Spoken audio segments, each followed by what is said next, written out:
Hello, Dr. Chief. Thank you very much for joining us today to talk about the exciting work you're doing in the new Indigenous Resilience Center. You're the new center director. So how did that all come about? And just maybe tell us about what that work is going to involve. So, the background of how this began really stems out of extension.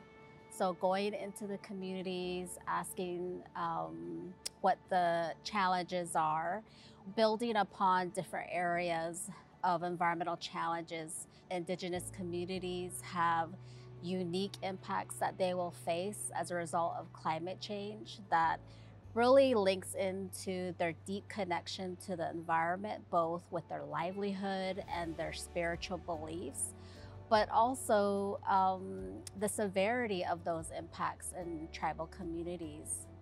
And then with the Superfund Research Program here at the University of Arizona, which has been here for over 30 years, through that center, I was able to do a lot of work related to environmental challenges.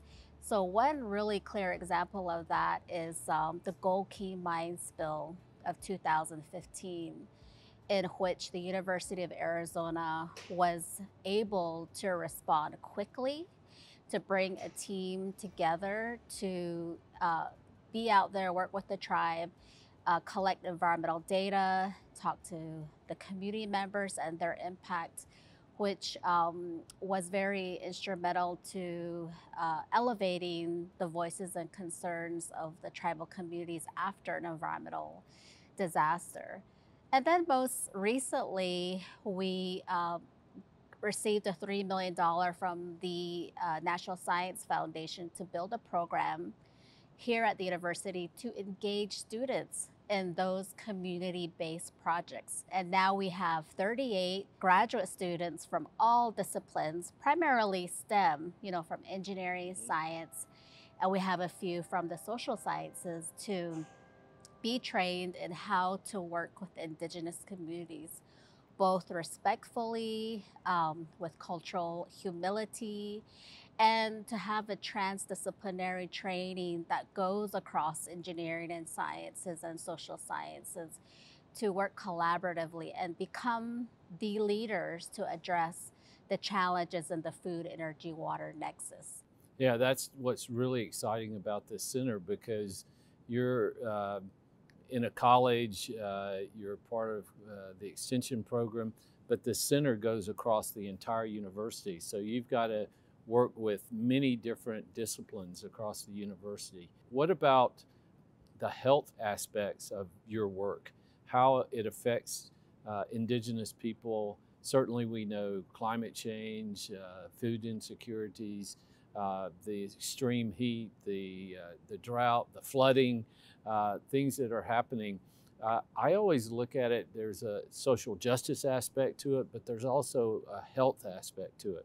So how does your work tie into the concept I like to refer to as One Health, which is human health, animal health, and environmental changes and how they all fit together?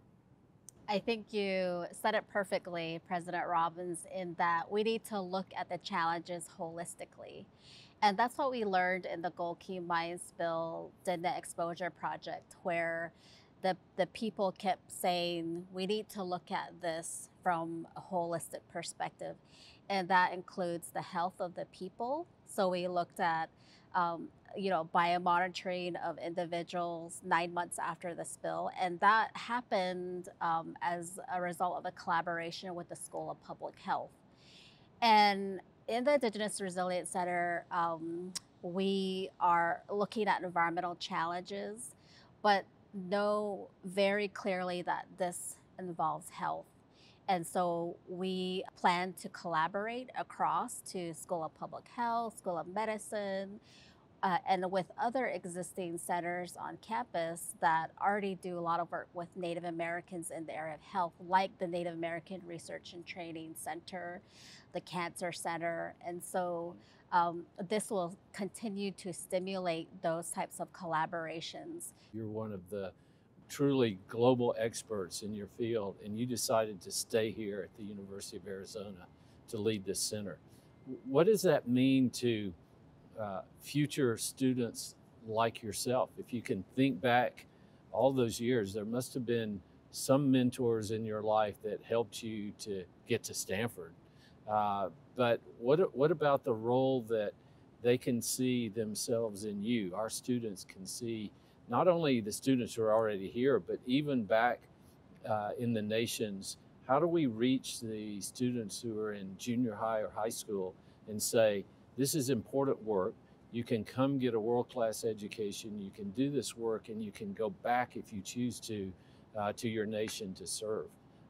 Yes, and I think the University of Arizona, under your leadership, does exactly that, is to promote representation of underrepresented minorities in the faculty positions so that students could see themselves in the faculty and be inspired to complete their education, to be successful, to do the type of research and pursue the education that they want to do.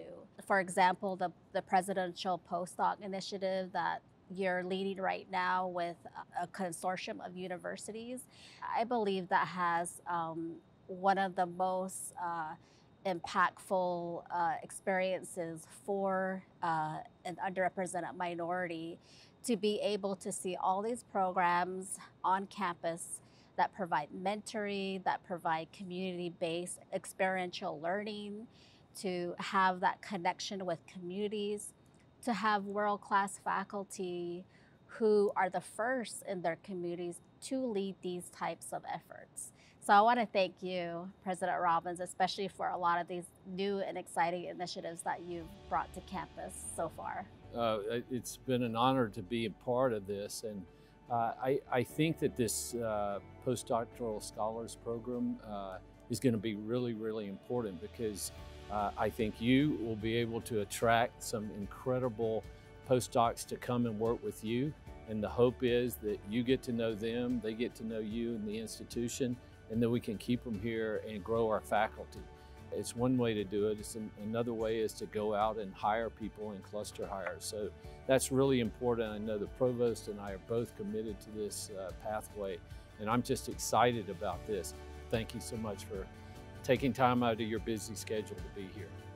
Thank you, President Robbins, for having me here and supporting the Indigenous Resilience Center, which is a testament to your commitment to going beyond the land acknowledgement and to actually making concrete action to support tribes.